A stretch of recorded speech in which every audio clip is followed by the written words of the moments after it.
Hi, my name is Armando. Welcome to my channel, Frontier of Thought. On this channel, I like to talk about different topics that may be absurd, misunderstood, hard to really get your mind around, but I try to tackle these issues one by one. And today's topic is quirks and eccentricities. Now, the importance of quirks and eccentricities is they can be self-revealing, meaning that we can learn a little bit of ourselves from it, much like translating dreams. If you have a dream where you're falling, you might be afraid of tackling an obstacle that's in your way, or feeling overwhelmed.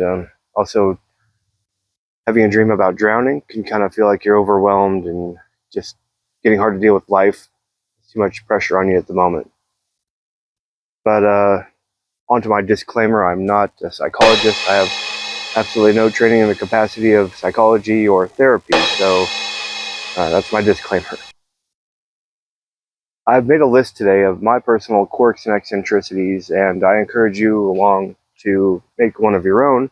And if you want to, just leave them in the comments and we can talk about them, because they can be pretty interesting. My personal list is this. I'll start with an easy one. Sometimes it's just hard for me to hand out compliments. I don't know why. And it's also hard for me to take compliments. So I think that kind of goes hand in hand. I don't know why it's difficult for me to do that. I'm not sure. I guess it's just throughout my life I've kind of gone with the status quo and done what I was told, and I didn't really expect anything for it. It just kept my head down and did my work. If I got a compliment, I was like, I don't know. I mean, giving out compliments shouldn't be difficult. I think that it shouldn't be a difficult problem. I don't know, do any of you have difficulties with taking compliments or giving compliments? I'm not sure what the takeaway here would be or why that's rooted. So I'd just say maybe the takeaway would be to improve accepting compliments, would be maybe give out compliments more. Whatever you see somebody doing well, mention it in passing, however, and then in turn, I think you'll be able to take compliments better, perhaps. We'll try that.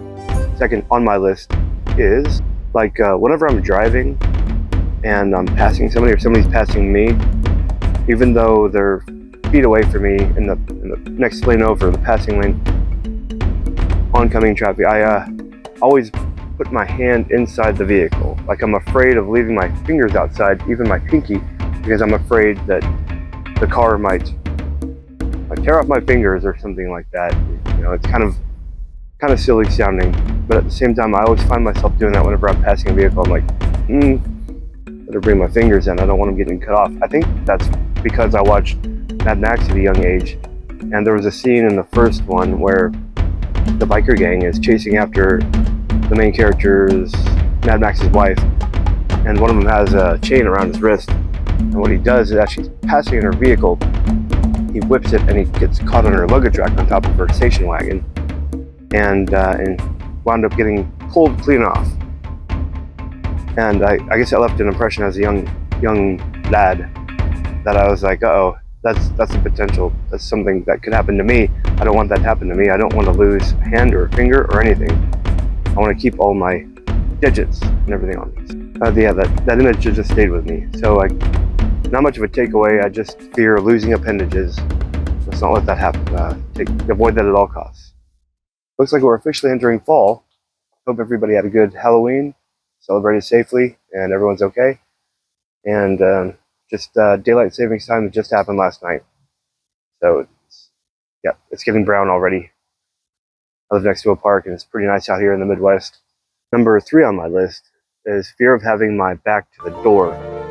Like, whenever I set up my bedroom, or my wife and I set up our rooms, I always make sure that if there's a desk or a chair, it's never facing the wall, facing away from the door, because I guess it kind of goes back to horror movies or something, where a killer could come up behind you and you don't see it coming. It'll take you unawares. And maybe I just have a fear of putting myself in a vulnerable position. Like, whenever I set up our bedrooms, I always make sure that the desk is not facing away from the door. It's always like facing the wall, so I usually have the window on one side and the door on the other, so I can look sideways. I have my peripheral vision on. Perhaps I'm a paranoid type person, definitely an A-type person on much levels. It's probably another silly one, but yeah, my takeaway from this is don't put yourself in vulnerable positions. Now, number 4 on my list is not much of a hugger or a touchy-feely person. You know, handshakes fine now and then. I mean, I don't mind accepting hugs. I don't give them out a lot because I sometimes feel like maybe I'm not, like, maybe they don't want to hug me. I kind of have this self-doubt thing going on all the time. I built high walls around myself when I was younger to protect myself, and so I don't readily give out hugs.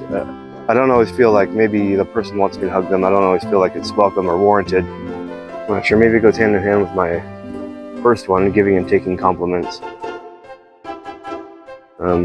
Physical contact, emotional contact, very sensitive. I'm sure a lot of us are out there too. But not much of a takeaway from this.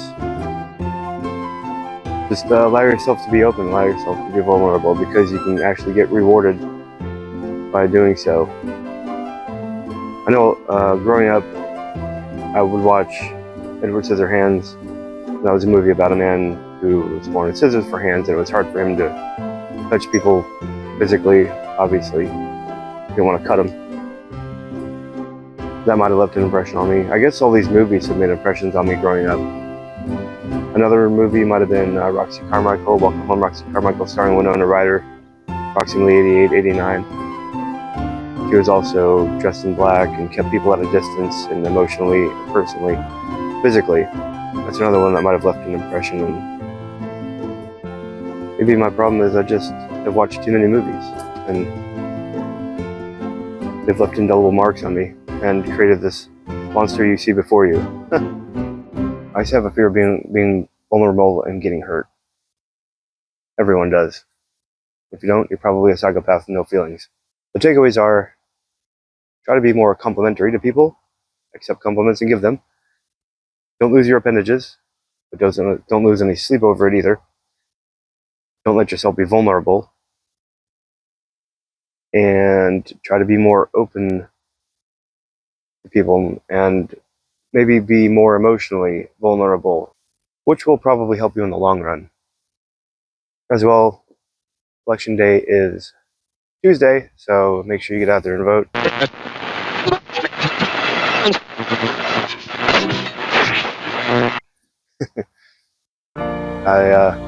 Yeah, this is my first video, so this is interesting. I plan to do one probably every week, I hope. So make sure to subscribe if you like what you saw, leave a comment, whatever, all that good stuff.